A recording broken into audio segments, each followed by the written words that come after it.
We like to do a youth seminar each year, and this year it's John Reed-Torres, and his subject is Blind Boone. So, John, good to have you.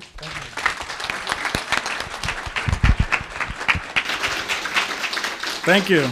Well, thanks for coming out, and I ask you to bear with me because I'm going to read you all of this.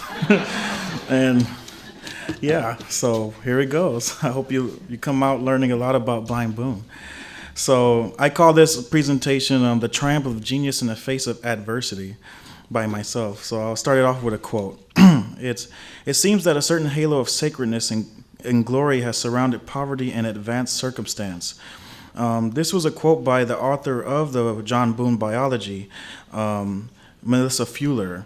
And I speak from personal observation and experience when I say that what she said was true, and especially as it pertained to Boone. He triumphed in the world of harsh inequality and despair, his circumstances to reach levels of recognition and accomplishment that would have most assuredly been reserved only for the privileged of that time. You know, John William Blind Boone was born on May 7th, 1864 in Miami, Missouri. He would grow to become one of the greatest concert pianists that ever was, but not without heartache and tribulation. You see, during this time in American history, blacks were for the most part, considered inherently inferior and nothing more than second-class citizens. But Mr. Boone, however, excelled and rose above such prejudice to live a life which was truly a testament to the power of love, passion, and hard work. Okay, there we go. It all begun during the Civil War. Rachel Boone was a contraband or runaway slave who toiled for the Union cause as a cook and laundress with the 7th Militia Company I in Miami, Missouri. She was an ex-slave of the descendants of Daniel Boone, the pioneer. She would soon give birth to a baby boy while in camp with the Union Army, and the father is said to have been a white bugler with that company. Perhaps due to the stress that type of environment may have had on Rachel, young Boone was born quite frail and would frequently fall under spells of sickness. It was during one such case that doctors declared that he was afflicted with, quote, brain fever.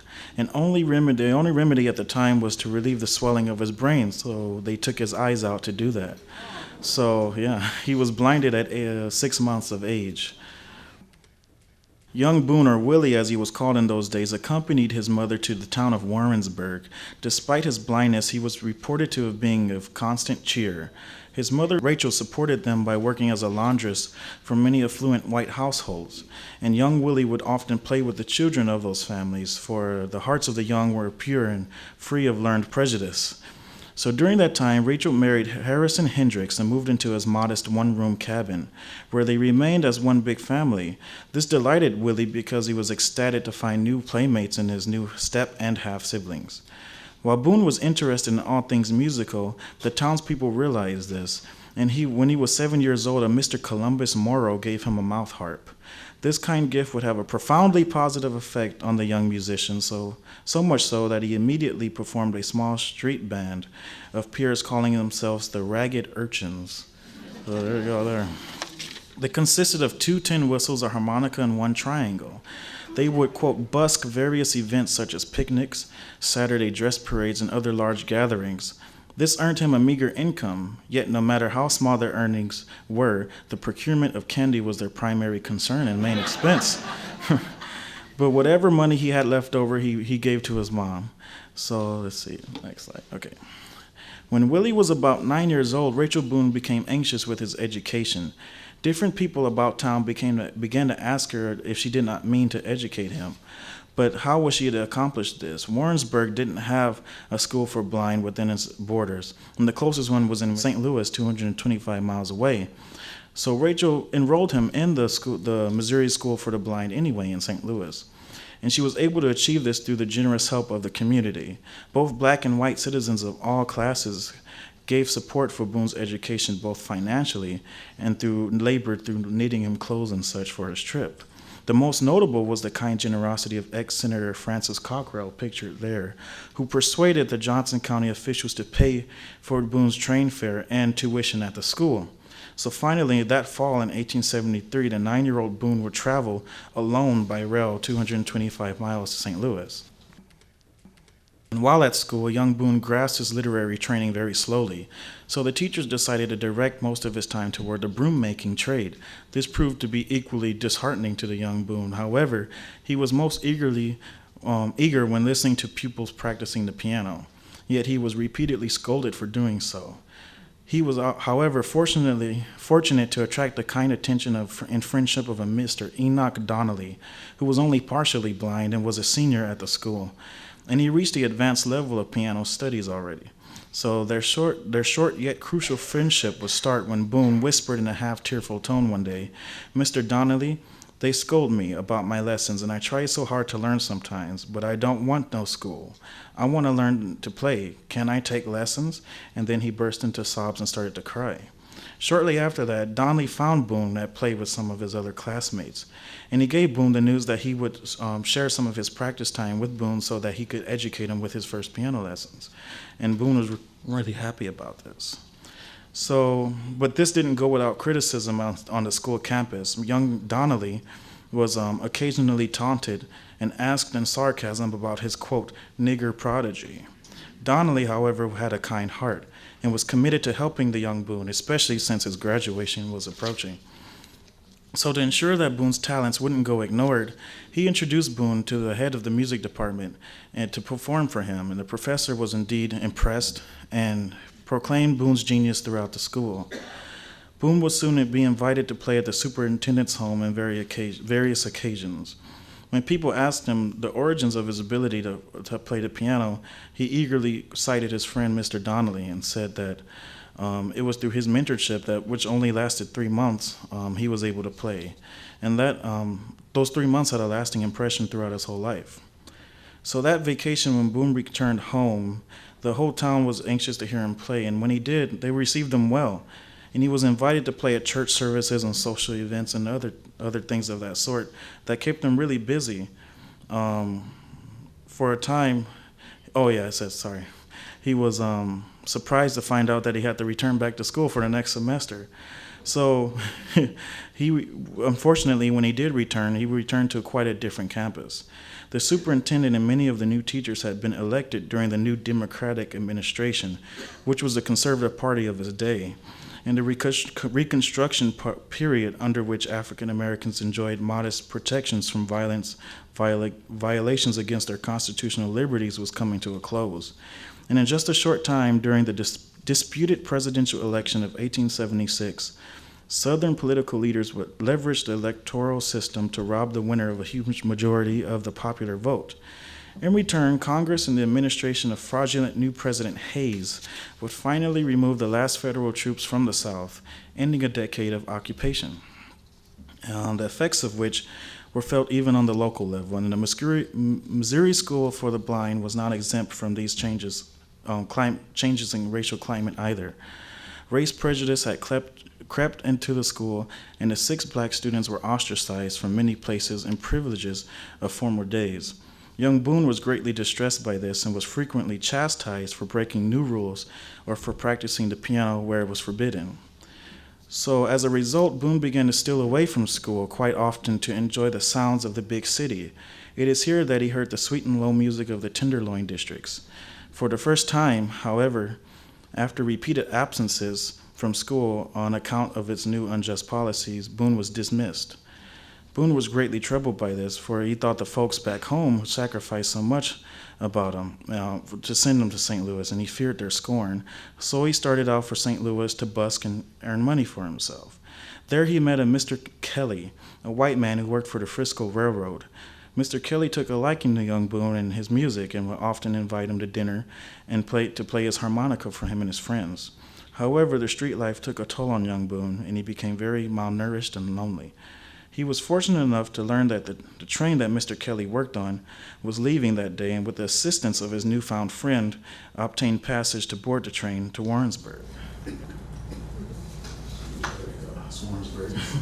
Everyone who knew young Boone was glad to have him back home again. And when the schools opened the next fall, he did not return to the St. Louis School for the Blind. However, he found employment at the Foster School, which was one of Warrensburg's largest schools for whites. He would play as the students marched in and out. This proved to be joyous for both the students and young Boone. However, another stag would present itself in the life of young Boone. It began one day when a dastardly character by the name of Mark Cromwell enticed young Boone with tales of splendor and the fame of the world at large.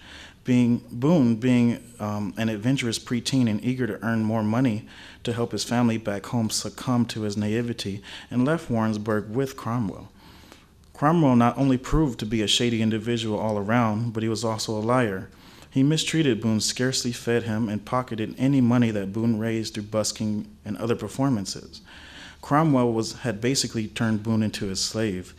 He would even force Boone to walk miles upon miles from town to town rather than purchase fare for train coaches. During this entire nightmare, Cromwell was aware that Mr. Hendricks, Boone's stepfather, was feverishly pursuing them. However, Cromwell continuously evaded him. Yet he became increasingly nervous when they arrived at Columbia, Missouri, for there was much talk about Boone's abduction there. So he hurriedly gambled off Boone in a card game. The man who won Boone claimed that he'd treat him well and would eventually return him home to Warrensburg. However, that too proved to be a lie. And for several days, Boone spent time locked away in an attic without much food. It was then that he pleaded with his captor to allow him outside to play for a bit, and the man consented. And at that time, Cromwell re-kidnapped Boone. So Cromwell immediately resumed what he had done before and taking Boone to perform for him. And fortunately, in a place called Ladonia, Missouri, Mr. Hendrick caught up with them. And after a long discussion between the two men, Hendricks consented to allow Cromwell to continue to Vidalia, Missouri, and to perform there one last time. So after he did that, Hendricks traveled with Boone and Cromwell to keep watch of everything, make sure everything was all right. But after that concert, Boone was returned to Hendricks as they agreed, and they began to make their way back to Warrensburg, but not without incident, for Cromwell was a foul man, and he sought to make things quite dangerous for Boone and his stepfather. This prompted Mr. Hendricks to seek the assistance of friends and the police to ensure that they would return to Warrensburg safely. So they did, eventually. But everything at home fell back into the normal beat of town life, but Boone, being anxious for the world at large, would frequently run away from home. He met up with a couple of boys and formed yet another street band, calling themselves the Big Feeling Trio. They would play for tips and split the proceeds equally. However, when Boone realized that their audiences were putting the majority of the money into his cap, he proclaimed that every man should keep the money that they each received. They didn't like that, so the band broke up quickly after that. So on the road alone, Boone would find a home with the Reverend Jeffries of the AME Church in Glasgow, Missouri. Jeffries saw great potential in young Boone and had him play for the church services and provided him for a place to sleep. His time spent there was, however, short-lived, for Reverend Stewart, acting on behalf of John Lange Jr., arrived one day, seeking young Boone to perform at the annual Christmas festival in Columbia, Missouri. The year was 1879. John Lange was in charge of selecting the talent for that event, and decided that Boone would make a lovely addition to the program. After Boone's performance for the Christmas festival, he was greatly congratulated for his amazing talents, well paid, and remained in Columbia for a while. It was then that Boone met the blind Tom Wiggins. Hundreds of people clamored into packed buildings to witness the phenomenon known as Blind Tom. After Tom's performance, as was tradition, the announcer would call for any performers in the audience who was willing to play a difficult piece for Tom, which he would reproduce immediately thereafter to the amazement of the crowd. However, most of the pianists in the room were too bashful to rise to the challenge. So Mr. Lange led young Boone onto the stage to play for Blind Tom, and the crowd went wild at the sight of two blind pianists of color on the same stage at the same time. So after the conclusion of the concert, it was reported that Blind Tom was very pleased to meet John Boone and gave him many words of encouragement. Those words of encouragement must have also inspired John Lange's vision for young Boone, so much so that in 1880, when Boone was only 15 years old, Lange contacted his mother and contracted her a deal to allow Boone to begin concertizing with Lange as his manager. She consented, for Lange was a trustworthy and honest man. Thus, the concert career of this great pianist-to-be had just begun. In the spring of 1880, Boone gave his first performance under Lange's management at St. Paul's Methodist Church in Jefferson City, the capital of Missouri. The concert troupe consisted of a young singer named Stella May, a banjoist, violinist, and the main attraction, Boone, on the piano. Things proved tough and business slow for their gross receipts of their first concert was only $7. However, no matter how dismal things became, John Lange found a way to pull through and also sent Boone's mother $10 a month, as was their agreement. Eventually, Lange would resort to sending the rest of the troupe back home and would continue the concert tour with only Boone and himself.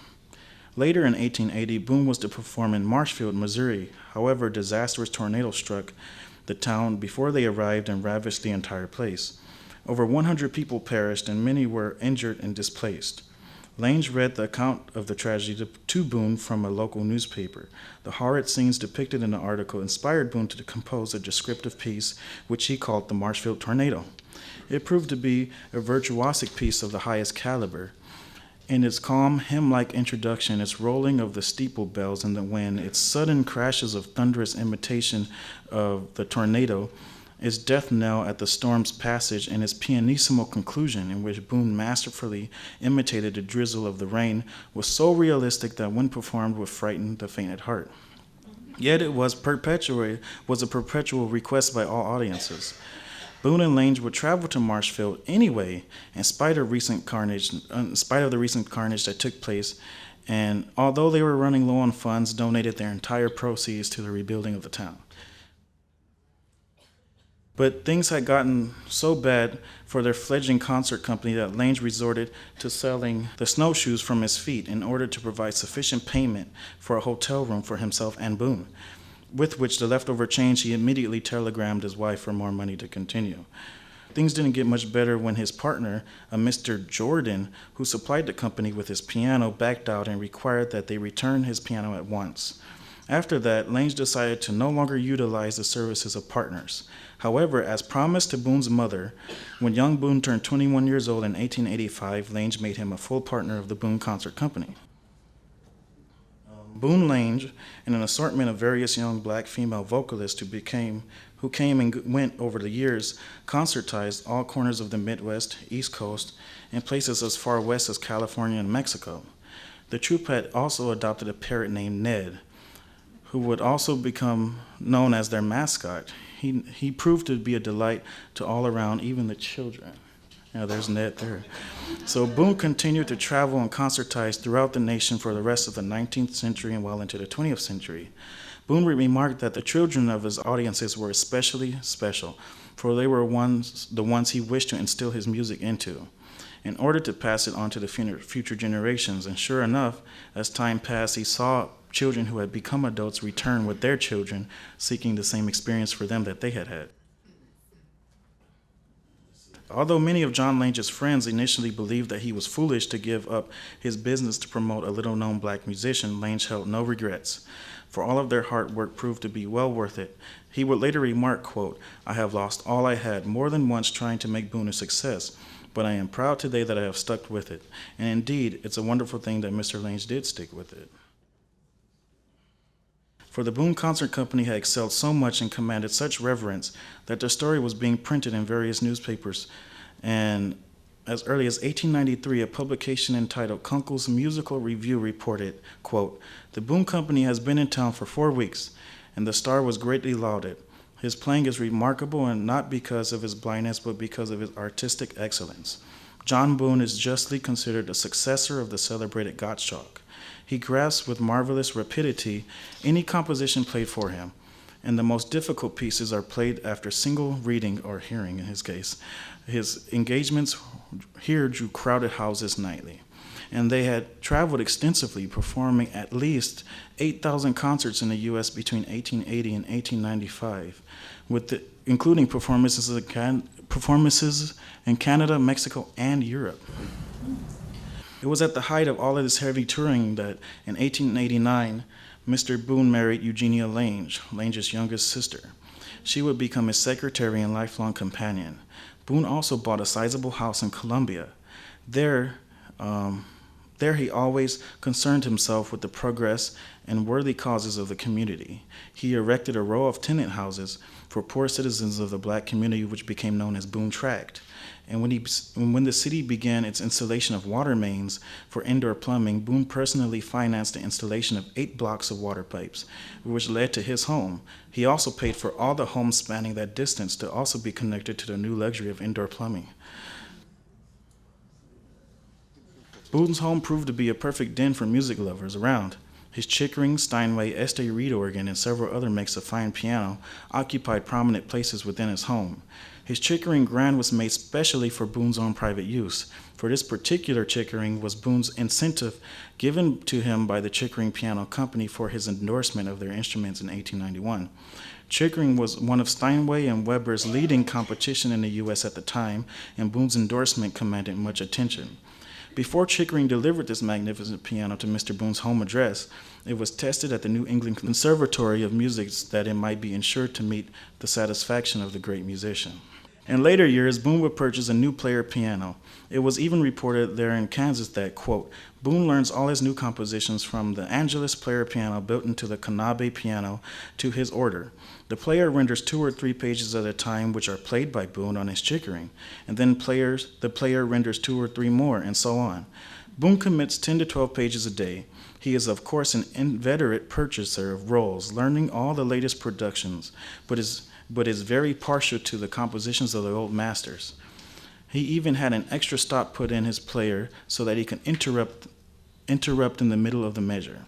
You see, the old method was to have someone play a piece for Boone to listen to and learn. However, if that person made a mistake, Boone would develop a misunderstanding of the piece as well. But with the invention and use of piano rolls, he was able to learn new pieces perfectly. He also delighted in his Edison Amberola talking machine, which had the capacity to reproduce the sounds recorded onto 4-minute-long cylinder records. Boone also delighted not only in the possessions at his home, but also in the act of investing in others, making their lives a little better as well. He gave to many causes in Columbia, Missouri. The Christian Church alone received $800 in cash from Boone, and he also gave to other churches and schools in town. However, Boone still held much love in his heart for his hometown of Warrensburg. It was there that his first purchase was a little home for his mother, which was situated upon 4 acres of land. Rachel Hendricks would live to see her son grow into a mighty success.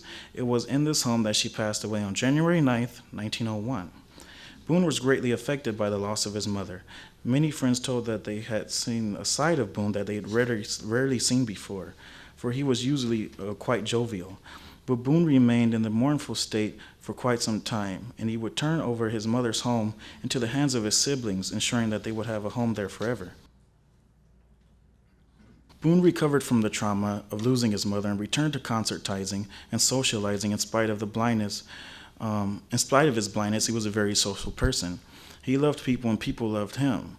One of his greatest delights was found outside of music was his love for secret organizations. He was a 32nd degree Scottish Rite Mason, Royal Patron of the Eastern Star, Venerable Patriarch of the Odd Fellows, Grand Prelate of the Knights of Pythias, and the list goes on.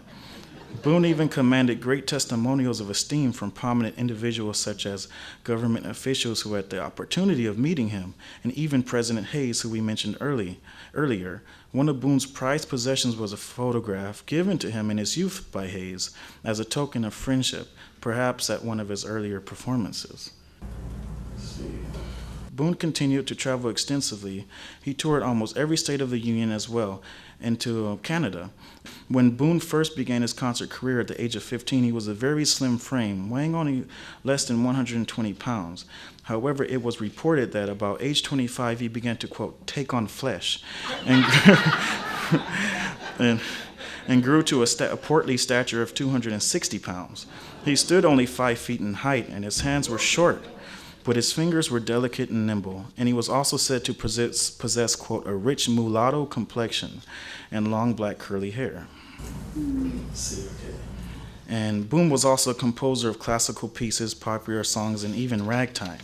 His output of compositions was quite varied in style, and he would carefully construct his concert programs to expose audiences, both black and white, to the power of music. He developed a uniquely American sound by combining his classical training with his understanding of black popular music. Boone was the first performer to unite these musical forms on the concert stage. Many folks believe that his adaptation of, quote, ragged or syncopated rhythms of the black community with the heavy bass of his informal music compositions inspired the development of ragtime. Boone would always perform his ragged music towards the end of his programs, stating that he'd play the classical music first and then, quote, put the cookies on the lower shelf so that all could enjoy them. Well, today we're having our dessert first, and I would like to welcome my good friend Michael Chisholm to render his Southern Rag Medley number 1 for us. So please grant him your attention.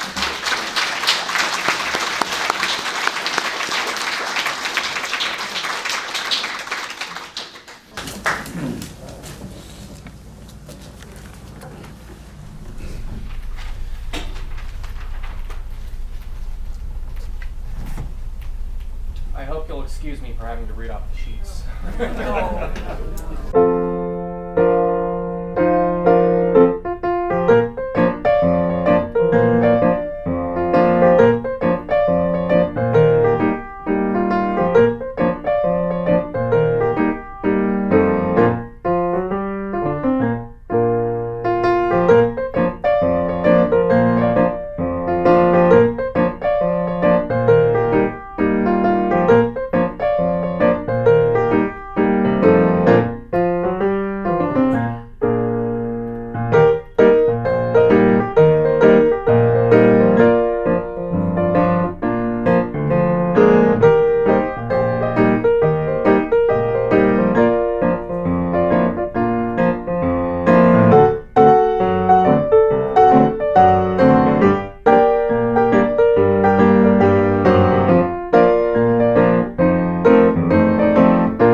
Well, there's still a second helping of cookies left, and I'll do that part. So I'm going to play a Southern Rag Medley number 2.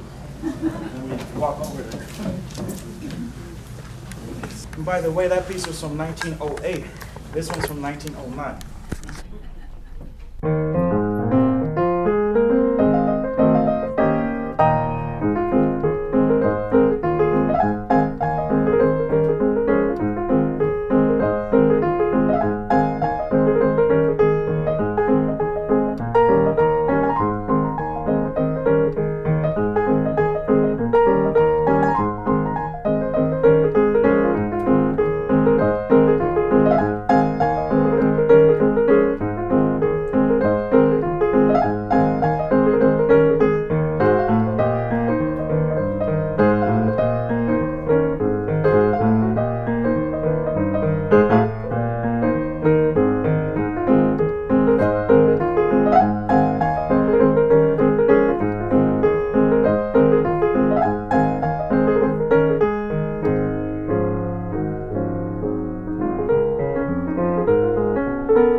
So you see, by employing this unique approach to his concerts, Boone proved to be a success for many decades.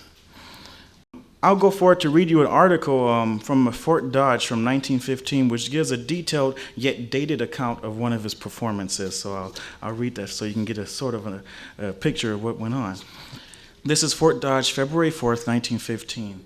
It says, "It is doubtful if any performer who appeared in Fort Dodge for many a day has bowed to an audience so predisposed to be pleased as was the big throng that packed the Methodist Tabernacle Wednesday night when Blind Boone appeared on the platform. Applause was heard enthusiastically as Boone's manager piloted him up the steps and to the seat of the piano. When Blind Boone smiled, and no smile is more contagious than a, quote, darky smile, frequently thereafter, throughout the long program, Blind Boone laughed, a typical high-pitched, quote, darky laugh, that fit in perfectly with the verses of the old camp meeting songs and southern verses.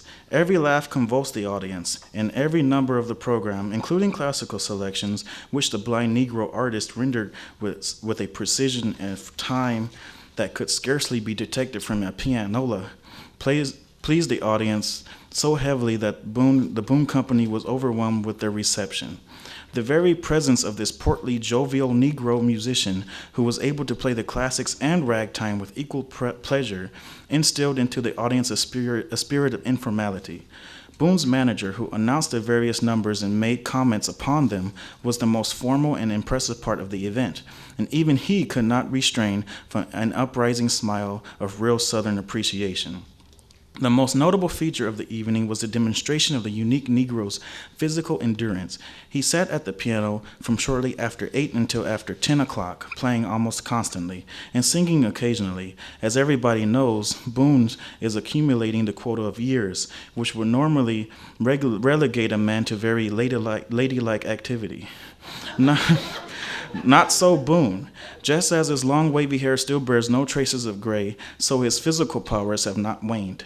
He manipulated the keyboard with the strength and precision that never relaxed, except when the theme absolutely demanded pianissimo. When he played one of his own compositions, impressively announced with, "When Boone heard a big tornado down in Missouri a good many years ago," he sat right down and wrote this number. He followed the peaceful ringing of the evening chimes with a crash of sudden thunder that was so great not only the piano, but the entire audience jumped. Towards the end of the program, the audience was invited to contribute a pianist who would play something for Boone to memorize.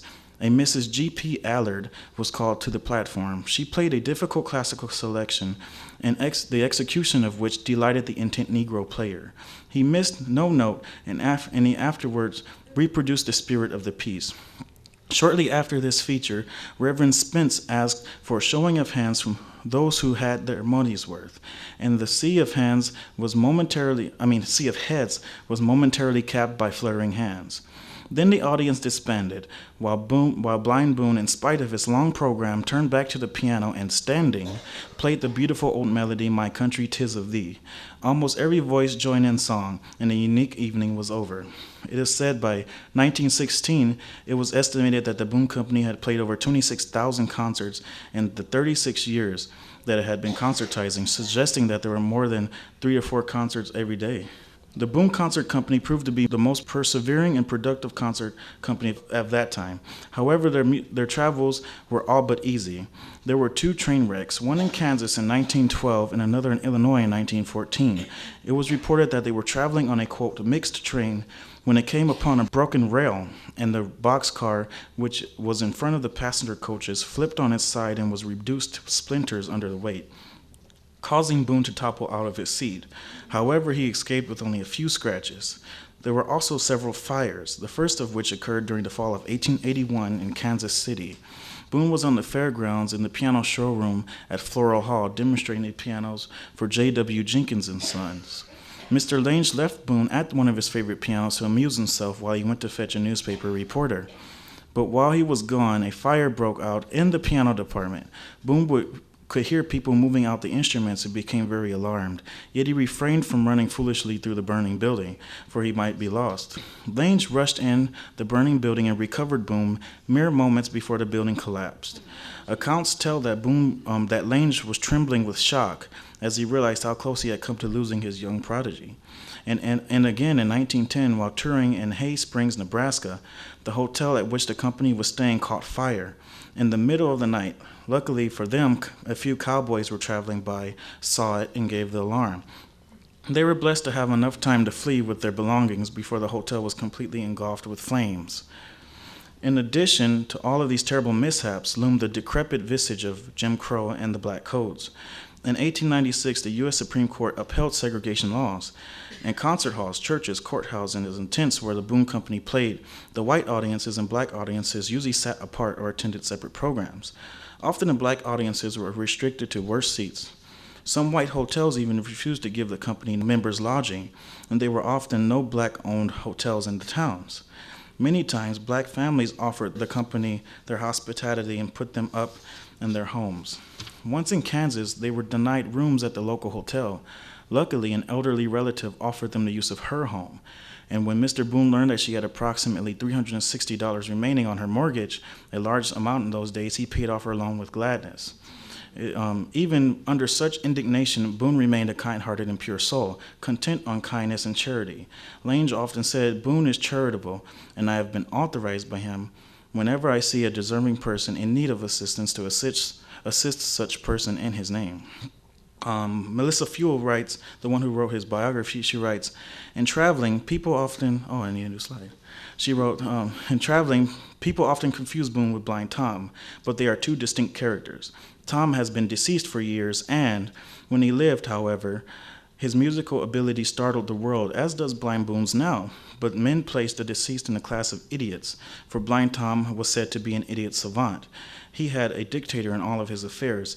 However, Blind Boone is classified as an intelligent, well-posted businessman, as well as a musical genius. Instead of having a dictator, he dictates all of his own plans and hires able men and women to put them into execution.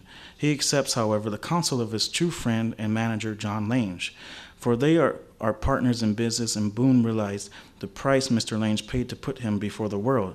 Boone never let his success go to his head, though. His philosophy of kindness and philanthropy, in a way, is what helped create his warm connections with the people of all walks of life. He was a true winner." Let's take a quick look at the life of John Lange. Lange was born on October 4th, 1840 in Harrisburg, Kentucky. His father was a freeman and his mother was a slave. He worked alongside his father as a butcher for the Union Army, and after the war, they moved to Columbia. There, they found out the hard way that there were no provisions made by the government to ensure them institutions of learning and employment. So the Langes created a temporary school for blacks within their own home, and would eventually raise enough funds with the money they had earned during the war to build the city's first black school and church. Lange would soon become one of Columbia's leading contractors. His company would lay many of the roads in Columbia. He would also become more involved with the schools, churches, and social lives of the black community there in Columbia. That's how he first met Boone, when he procured his services for the Christmas festival in 1879. Fast forward to the 1910s, and we see that both Lange and Boone had come a long way since their humble beginnings. It was mentioned that after receiving rides from various friends that Boone and Lange, quote, took to the car fever, and Lange immediately decided to purchase a brand new automobile. It was a lightweight 657 passenger touring car, which he called the Moon.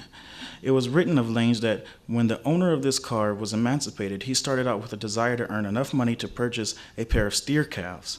His highest ambition was that someday he would be the proud possessor of an ox team. It is with great pleasure that I know Mr. Lange realized so much more during his lifetime.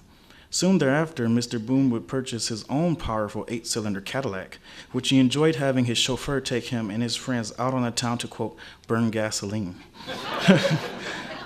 But this bright chapter would take a turn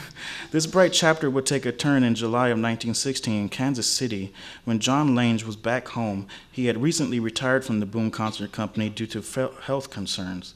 He experienced shortness of breath and dizzy spells. His doctor told him to take it easy and to avoid large crowds and unnecessary excitement. However, it was on July 22nd at 9 a.m. that Mr. Lange took his habitual outing in the Moon, for he was giving a sightseeing tour to some friends out of town. when a Ford, reportedly driven by a white man, struck Lange's car.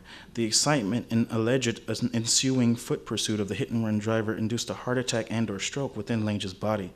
He was rushed to a nearby drugstore for relief, but it was too late. He was dead. He was 76 years old.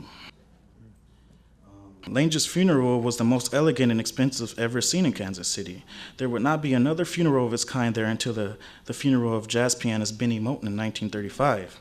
The metallic casket in which Lange was buried cost a whopping $500, and 22 limousines carried the family to the Highland Cemetery.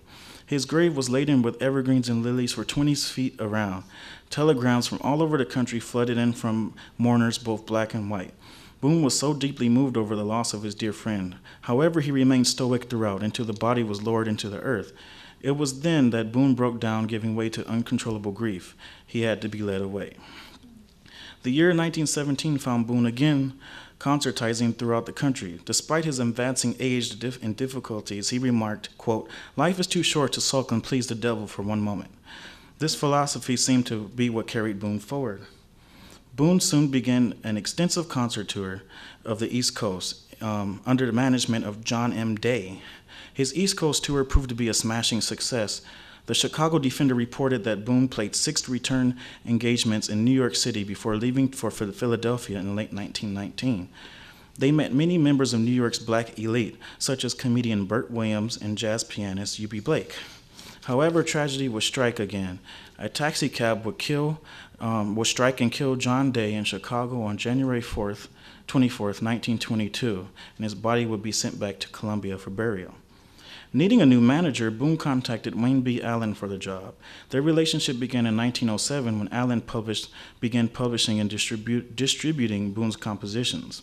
Boone even traveled with Allen to Chicago in 1912 to record several of his compositions for the Reed-Torres Piano Roll Company. He recorded such tunes as his Rag Medley No. 2 and 6 other pieces on the Autograph series. He was one of the first black artists to do so. With Allen under his employ, Boone continued to play sporadically over the next several years, but he started to show signs of age and health. Yet the positive reviews continued to appear. One from September 8, 1924 stated that Boone, quote, "Boone proved himself an artist of great versatility, playing classical music with the grace and feeling of a true artist, interpreting folk selections and songs with great drawliness, and whipping off ragtime selections with as much energy as would Paul Whiteman's best tickler over the ivories." Later that year in December, it was reported that Boone was off on another 7-month tour of Illinois, Kansas, Oklahoma, Colorado, New Mexico, and California. The following year, in July, Herbert Scheel of the Artophone Company in St. Louis contacted Allen about recording Boone for OK Records. Founded in 1918, OK Records was one of the few record companies that was interested in marketing black music at the time. An appointment to record was set for that following September. Furthermore, Charles Turpin's brother of ragtime pioneer Tom Turpin also tried to book Boone to play at the Booker T. Washington Theater in October in St. Louis. However, Boone was unavailable for that performance, and for some unknown reason, he never recorded for OK Records either. Boone's activities were relatively quiet during the fall of 1925. However, he did make time to play live concerts on KFNF Radio in Shenandoah, Iowa, and for KFRU Radio at Stevens College in Columbia on New Year's Eve. The Columbia Missourian reported that the program drew more audience responses than any other single program since the station went on air. And one listener wrote of hearing Boone play 30 years before. However, the end of Boone's career drew nigh. In a January 5th, 1926 interview, Boone said, quote, "There are many definitions of music. I like to define music as the sentiment of the soul expressed in tones. I am going to retire and live in the happiness that I have wrought from others and in a final pursuit of those stray tones which I have not found in my life." About his blindness, Boone remarked, quote, "I feel fully repaid for my so-called affliction. I have music, friends, and am happy. Blindness has not affected my disposition. It has never made me at outs with the world. Many, many times I regard it as a blessing, for had I not been blind, I would not have given the inspiration to the world that I have. I have shown that no matter how a person is afflicted, there is something that can be done worthwhile. 4 months later, Boone took a trip to, quote, take the cure at the Mineral Springs in Arkansas. He went by way of Warrensburg, where he stopped to visit his brother Sam Hendricks. It was there in his childhood hometown that Mr. John William Blind Boone collapsed and died of a dilated heart on October 4th, 1927. He was 63 years old. Notices of his death appeared on the front page of the Columbia Missourian, in which he was credited with being the first to bring Negro spirituals to the concert platform. He performed over 26,000 concerts during his lifetime. Boone was buried in an unmarked grave in the colored section of the Columbia Cemetery in a plot which was previously purchased for him by John Lange. The Columbia-Boone County Sesquicentennial Commission would place a proper tombstone on Boone's grave in 1971, 44 years after his death. Boone's legacy lives on today with all of us who remember his greatness. There is much excitement now concerning the restoration of his historic home in Columbia, Missouri, which is now on the National Register for Historic Places. It is destined to become a museum dedicated to Boone's life. There is also the Blind Boone Historical Society and Ragtime Festival, which continued for many years under the leadership and hard work of my dear friend, Miss Lucille Salerno. We hope to have this festival back in full swing soon. In a Blind Boone screenplay written by Max Morath, it was the winner of this year's Nashville Film Festival for Best Music-Inspired Screenplay. And I also had the honor of portraying Boone on film and stage in January under the direction of Clyde Ruffin for a short documentary that will be shown at the Boone House when it opens, and for the City of Columbia's annual Martin Luther King Jr. Diversity Breakfast. So there's a lot that's still going on concerning Mr. Boone's legacy, and I'm glad to be part of it. So thank you for listening, and without further delay, I would like to, you've gotten the cookies already, but you need a selection from the top shelf. And I'm going to have my friend and colleague, Mr. Frederick Hodges, come render that selection for you.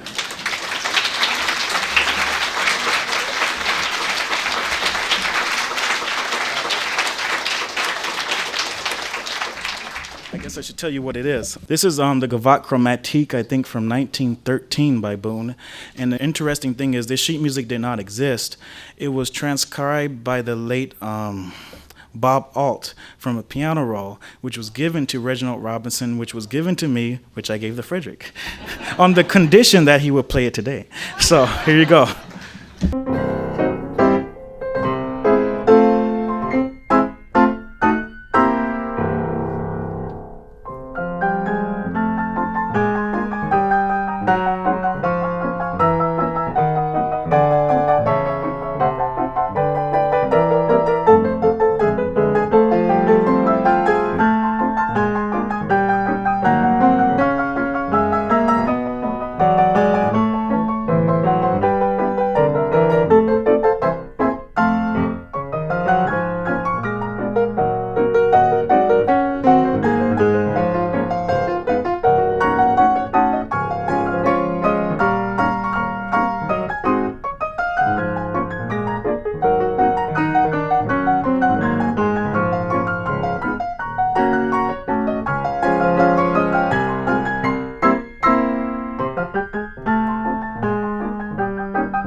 Thank you. See, it's good to know people. Well, I guess this final 4 minutes of my seminar is relegated to questions and answers. So if you have any questions, fire away. Did you ever play that song that was written about the tornado? Oh, good question. The Marshfield tornado was never written down because Boone wanted to keep it for himself, and accordingly, it was too complex for any arranger to write it down since he couldn't write it down himself for obvious reasons. And the legend has it that he tried to record it for the roll company, but it was too intense for the mechanism to handle. So it's lost to the time. You and then Galen Wilkes. You, sir? Did Frederick transcribe the piece he just played? Oh, Bob Alt transcribed it. Yes. And Galen? I've got a woman who heard Blind Boone. She went to one of his concerts and she heard him play the Marshfield. Wow, She said it was really impressive, very staggering. I said, did you play any ragtime? She says, well, I don't remember. She says, I don't think I was too impressed unless it was a storm. Wow. I've always heard Lange. I've heard Lang from some people, but I've heard mostly Lange. So, yeah. Any more questions? Oh, you in the back. Are you going to add the harmonica now? Oh, no, I think I'll call on someone else to do that too. You, sorry? My question is about Reginald Rollins. Okay. We had him at the festival so many years ago, and he was so wonderful. Please give me an update. I haven't heard any. Well, I talk to Reginald on a monthly basis. He's a good friend, and he's just very busy in music as usual. And I think he started a jazz band now, but he's still very involved with ragtime. And we even recently collaborated on a ragtime piece. And I think it's historic. I think it's the first black ragtime collaboration over 100 years. So that's pretty neat. You, sir? Do you know how many Boone pieces there were both published and then rolls? Rolls, there were 6. Unpublished, I don't know, but let's see. Published about 20. Yeah. Over the time between the 1880s and the late teens. Diego? How can one access the Blind Boone's music? It is very hard. I only have a few scores, and some I think are only at the Columbia University archives. But when I find out, I'll let you know. Just a matter of interest, John Davis, who lectures on Blind Boone and Blind Tom, has a CD out. Oh, yeah.